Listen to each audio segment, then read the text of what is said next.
Good morning. It's Tracy Fink with the Tortoise Institute, and it's another Wednesday. I really don't know where the time goes. I wonder if any of you feel that way too, about how these days just kind of go by. And here we are, a week before Election Day. So I had a host of things to talk about today. I'm going to try to stick with the emotional intelligence theme.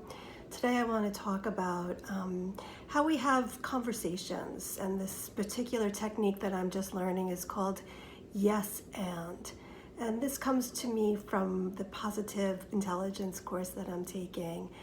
And what it looks like is having a conversation with someone. It could be someone you work with, it could be someone you live with, it could be on the phone, it could be over Zoom. And it is coming into it with a philosophy of yes and. So what I'm learning is that even though we think we're right, most of the people who we are in conversation with, who we know, I'm not talking about haters or trollers on social media or anything like that. I'm talking about people who are in front of us or who we deliberately choose to be in conversation with. When we're in conversation with them, most of them are at least 10% right. Sorry, honey, but it's true. I often go into a conversation thinking that I am 100% right, and I don't listen because I'm very hell-bent on getting my point across.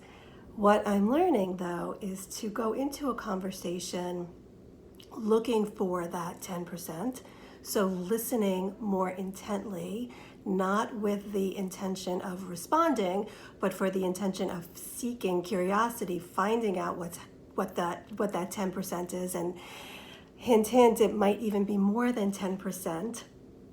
But the thing is, when somebody presents their argument or their position or just what they're thinking, we can say, yes, what I appreciate about that is specifically, and then say, and what I'd also like to add is your point.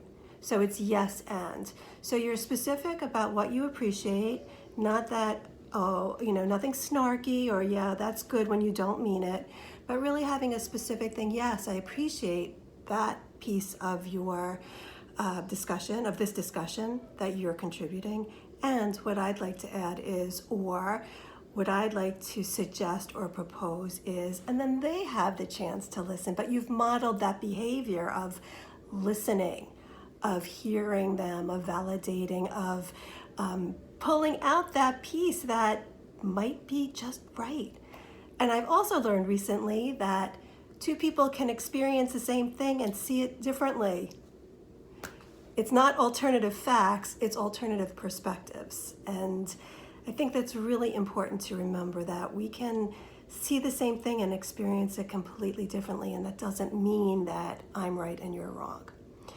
So good luck, because this is not easy, but it will help us, especially because many of us are in connection with less people than we were in before the spring.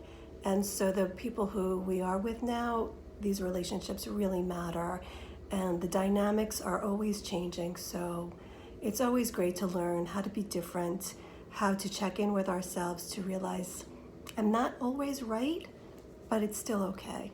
So give it a try, be kind to yourself, be kind to the person in front of you, and don't forget to vote.